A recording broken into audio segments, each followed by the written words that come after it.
absolutely adore Garth Nix, and Garth Nix is one of my insta-buy authors. Like, if the moment he puts out a book, I have to buy the book. Or when we went to Book Expo this year, his book Angel Mage was there, and I was like, Chelsey, I don't care. We're not leaving without this book. His trilogy, the Old Kingdom trilogy, was pretty foundational for me as a young teenager because it was my first introduction to necromancy. And if you know me now, I mean, look at me, look at this shirt. So I think that Sabriel actually was probably the first book that Alexandra ever recommended to me. We had a lot of bonding over this series, and I really loved Sabriel. I really loved Clariel, and I think Clariel was actually my favorite book of the three. He always promised a fourth book, and it was going to follow Chlorr of the Mask. And then one magical day, he dropped the prologue, and it was like, this is actually happening. And so Chelsey and I went out, and we got Clariel. Getting Chlorr of the Mask years later was an interesting experience, because I hadn't read the series in a very long time. It had been maybe 5 or 6 years. And so returning to the Old Kingdom and just kind of realizing how interesting the society is, because there's no like real gender binary. Everybody just kind of does whatever they want to. I feel like my opinion of the book has softened over the past few years, because when the book came out we weren't exactly big fans of it, but just the fact that we got to return to the Old Kingdom was amazing. I think my opinion of Clariel has basically stayed the same.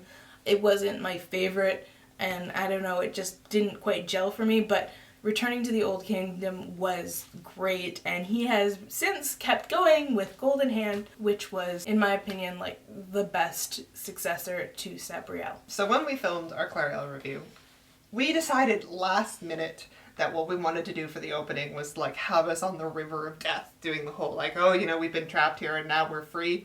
And the thing is, we did not set up the green screen. We did this on our old white background.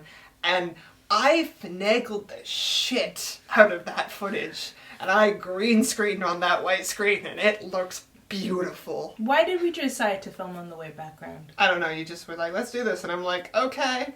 And you got another white sheet too, because instead of putting up the fucking green screen for your robe, you're just like, I'll just get another sheet. You know what? Sometimes we all have bad ideas, okay? I kind of want to reread Clariel. Kind of want to just do a reread of the entire Old Kingdom, honestly. That's what I want to do. And I also want to do a reread of like the Mr. Monday books, and you know what? Let's just become a Garth Nix channel. That's fine. Alright, it's all Garth Nix. All Garth Nix all the time. All he has to do is put out a vampire book, and we are golden. Stay tuned for our new channel. Garth Nix. Yeah. But honestly, he was probably more influential in our brains than we ever gave him credit for, especially because of that gender-neutral society.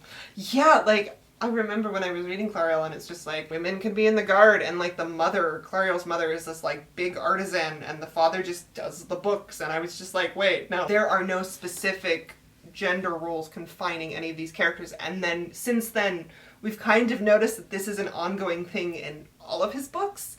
And in his, like, author's note at the beginning of Angel Mage, he's just like, yeah, no, the society's gender neutral because, like, that's how it should be. And then that kind of sent me tail spinning, because I'm like, here's this guy who's been writing all of these books for the past, like, 30 years, and he just makes this easy. Like, why is nobody else doing this?